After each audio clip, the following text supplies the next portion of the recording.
खलाई मखलूक और उड़न तश्तरियों की हकीकत। 1993 में अमेरिका साइंसदानों को ही किसी नामालूम सैयारे से ऐसा रेडियो सिग्नल मौसूल हुआ जिसे डिकोड करने पर मालूम हुआ है कि इस सैयारे की मखलूक 14 मई 1993 को सुबह 3 बजे जमीन पर हमला आवर होगी। मार्टिन स्टार्क ने इन दिनों आला सिफारती जराए के हवाले से कहा था कि अमेरिका की मिलिट्री टास्क फोर्सेस इस हमला को नाकाम बनाने के लिए शबो रोज मसरूफ हैं। इस माहिर फल्कियात ने इस ख्याल का इजहार किया है कि हमला आवर मखलूक जमीन के कुदरती वसाइल पर कब्जा करना चाहती है, लेकिन अभी तक खलाई मखलूक ने जमीन पर कोई हमला नहीं किया। इसलिए कहा जा सकता है अमेरिका दुनिया को खौफ में मुब्तला रखकर अपनी ताकत का सिक्का जमाए रखना चाहता है। साबिक अमेरिकी सदर जिमी कार्टर ने अपनी एक इंतखाबी मुहिम में कहा था कि अगर वो सदर मुंतखब हो गए तो खलाई उड़न तश्तरियों के बारे में तमाम खुफिया मालूमात को मंजराम पर लाएंगे। उनका कहना था कि उन्होंने खुद भी एक बार उड़न तश्तरी देखी थी।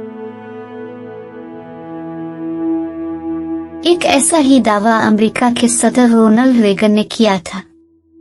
उनका कहना था कि एक बार तैयारे में सफर के दौरान उन्होंने खिड़की से बाहर एक उड़न तश्तरी देखी जिससे सफेद रोशनी निकल रही थी।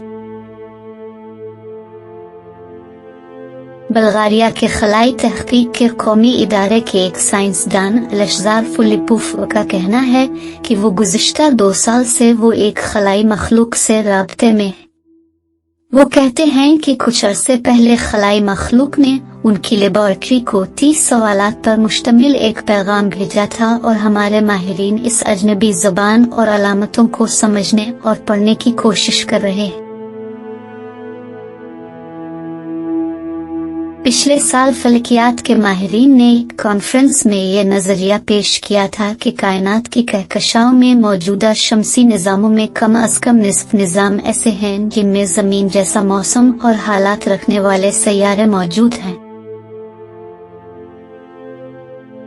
दूसरी तरफ बरतानिया के मारूफ माहिर फलकियात लॉर्ड रेस की बात दिल को लगती है कि मेरे ख्याल में हम फिलहाल ये अंदाजा नहीं लगा सकते कि हमारी जमीन से बाहर मखलूक की शक्ल और हियत क्या है और उनका इल्म कितना वसी है। उनके बारे में सोचना बिल्कुल ऐसे ही है जैसे बंदर आइंस्टाइन के नजरिया इजाफत पर सोचना शुरू कर दे। एक साइंसदान का कहना है कि खलाई मखलूक के हवाले से हम अमूमन इसे अपने पैमाने में जांचने की कोशिश करते हैं। बहुत मुमकिन है कि वो किसी और शक्ल की हो और उसका जिस्मानी निज़ाम किसी और तरह काम करता हो।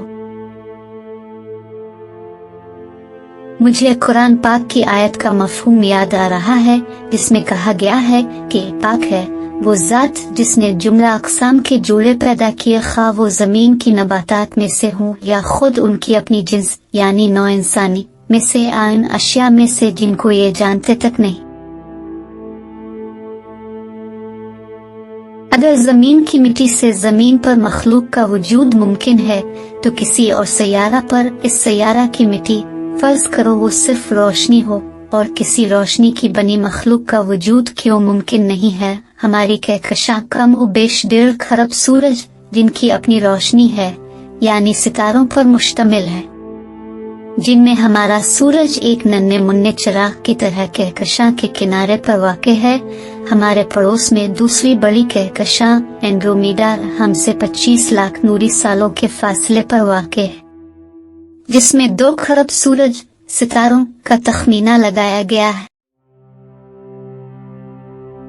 हमारी कहकशां के इर्द गिर्द तकरीबन 50 दीगर ऐसी कहकशाएं पाई जाती हैं। उन्हें लोकल ग्रुप का नाम दिया गया है। इस लोकल ग्रुप के पड़ोस में तकरीबन 3000 ऐसी कहकशाओं का एक और ग्रुप मौजूद है। पड़ोस दर पड़ोस में कहकशां के ये गिरोह अझुरमट फैलते फैलते 14 अरब नूरी सालों की बेपनाह वसअतों तक चले जाते हैं। एक तज्जिये के मुताबिक 2 खरब कहकशाओं का वजूद साबित होता है। इन सब में कितने सूरज, उनकी ज़ैली ज़मीनें, फिर उन पर कितनी अनवा अक़साम की मखलूक़ात और ज़हीन मखलूक़ात पाई जाती है। इंसान पुकार उठता है, बेशक अल्लाह रब्बुल आलमीन है। अल्लामा इब्न कसीर ने सूरह फातिहा की पहली आयत की तफसीर में जहानों के मुतालिक कई अक़वाल का हवाला दिया है। इनमें से एक कौल हजरत अबू सईद खदरी का है कि 40,000 आलम हैं। सारी दुनिया इनमें से एक आलम है। इसी तरह ये भी मनकूल है कि ये सितारे जो आसमान में हैं, उनमें भी जमीन के शहरों की तरह शहर हैं। हर शहर दूसरे से नूर के सतून के जरिया मिला हुआ है। सूरह बनी इसराइल आयत नंबर 44 में कहा गया है, ऐसा तो आसमान और जमीन और जवान में है, सब उसकी तस्बीह करते हैं। इस आयत करीमा में लफ्ज अमन है जो अक्ल और शऊर के लिए इस्तेमाल किया जाता है। हजरत इब्न कसीर ने सूरह तलाक की आखिरी आयत में एक हदीस का जिक्र किया। हुजूर सल्लल्लाहु अलैहि वसल्लम एक मर्तबा सहाबा किराम के मजमा में तशरीफ लाए। देखा कि सब किसी गौर और फिक्र में चुपचाप हैं। पूछा क्या बात है? जवाब मिला कि अल्लाह की मखलूक के बारे में सोच रहे हैं। फरमाया ठीक है, मखलूकात पर नजर दौड़ा, लेकिन कहीं अल्लाह की बाबत गौर और खौज में न पड़ जाना। सुनो, इस मगरिब की तरफ एक सफेद जमीन है, इसकी सफेदी इसका नूर है। फरमाया इसका नूर उसकी सफेदी है। सूरज का रास्ता 40 दिन का है। वहाँ अल्लाह की मखलूक है जिसने एक आँख झपकने के बराबर भी कभी नाफरमानी नहीं की। सहाबा ने कहा फिर शैतान कहाँ है? फरमाया उन्हें ये भी नहीं मालूम कि शैतान पैदा किया गया है या नहीं, बेविचे किया वो भी इंसान है। फरमाया उन्हें आदम की पैदाइश का भी इल्म नहीं। हवाला तफसीर इब्न कसीर सूरह तलाक। कदीम मुफस्सिरीन में से तो सिर्फ इब्न अब्बास एक ऐसे मुफस्सिर हैं जिन्होंने इस दौर में इस हकीकत को बयान कर दिया था कि इस जमीन के अलावा भी कहीं और भी जी शऊर और जी अक्ल की बस्ती हो सकती है।